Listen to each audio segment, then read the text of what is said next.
Coming up, we'll take a look at an Irwin Allen classic, the critically acclaimed but short-lived Land of the Giants. What's happening to us?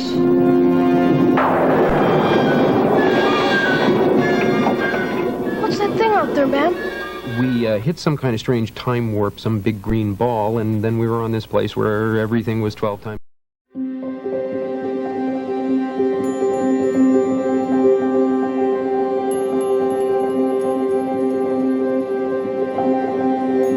The year 1983, a spaceship out of control. What are you doing? We can't level off.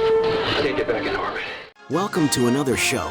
Today we'll look back on a sci-fi classic, Irwin Allen's Land of the Giants. We built a number of giant miniatures, and a giant miniature running over 100 feet high will give you an idea how tall the miniature was. Allen was a giant among science fiction television of the 60s, perhaps best known for Lost in Space, but his legacy also includes Voyage to the Bottom of the Sea, which was also a feature film, The Time Tunnel, and today's topic, Land of the Giants, set in 1983. He knew exactly what he wanted. There was no vacillating. I mean, this is the shot for everybody, for the actors, for the camera, for lighting, for everybody, sound. He knew everything. At that time, 15 years in the future, the series tells the tale of the crew and passengers of a suborbital transport ship named Spindrift. In the pilot episode, the Spindrift is en route from Los Angeles to London on an ultra-fast suborbital flight. Just beyond Earth's boundary with space, the Spindrift encounters a magnetic space storm and is dragged through a space warp to a mysterious planet where everything is 12 times larger than on Earth.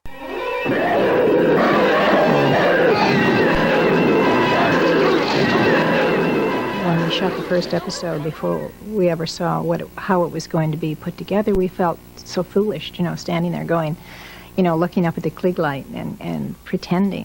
But when it was all put together and we saw how Irwin was a magician and he made it work.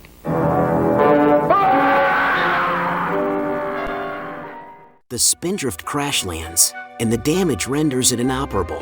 One continent, or hemisphere, is dominated by an authoritarian government that tolerates full freedoms within a capitalist system, but it does not tolerate any effort to effect political change. Exactly what the political situation is on other continents is not known, although at least one overseas land has a despotic ruler. The air traffic control tells those who venture out to sea that they should turn back, that nothing beyond that sea has been explored nor is there current contact. Whether this is an official government line or the truth is not known. It was a little different for me because I was more into concentrating and eyeballing somebody or getting into their head. And when you're talking to a spotlight and there's nobody there, it was a little different, that's all. The regular cast included Gary Conway as Captain Steve Burton, Don Matheson as Mark Wilson, Stephen Arngrim as Barry Lockridge, Don Marshall as Dan Erickson, Deanna Lund as Valerie Scott, Heather Young as Betty Hamilton, Kurt Kastner as Alexander Fitzhugh, and, with Arngrim and Kastner being similar to the Will and Dr. Smith characters from Lost in Space, the show was created by Irwin Allen, with a budget of $250,000 per episode. Land of the Giants set a new record. The actors had to be physically fit, as they had to do many stunts, such as climbing giant curbs, phone cords, and ropes. Don Marshall, who played the part of Dan Erickson, credited his previous football, track, and pole vaulting work for helping him with the stunts required. The cost of production was immense, partly because of the special optical effects needed to map the little people into shots also showing the giants, and partly because of the gigantic mechanical props needed for the little people to interact with, in shots depicting the giant-sized world in which they find themselves, and the futuristic spacecraft sets that were needed to represent the Spindrift. Because of the enormous cost, filming episodes in pairs using the same sets was more efficient and cost-effective.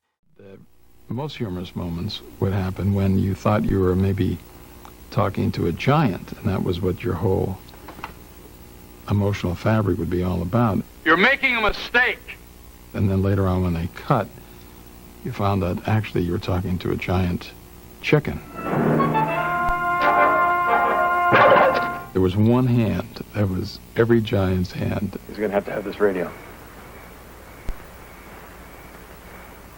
And after a while, we swore it had a life of its own.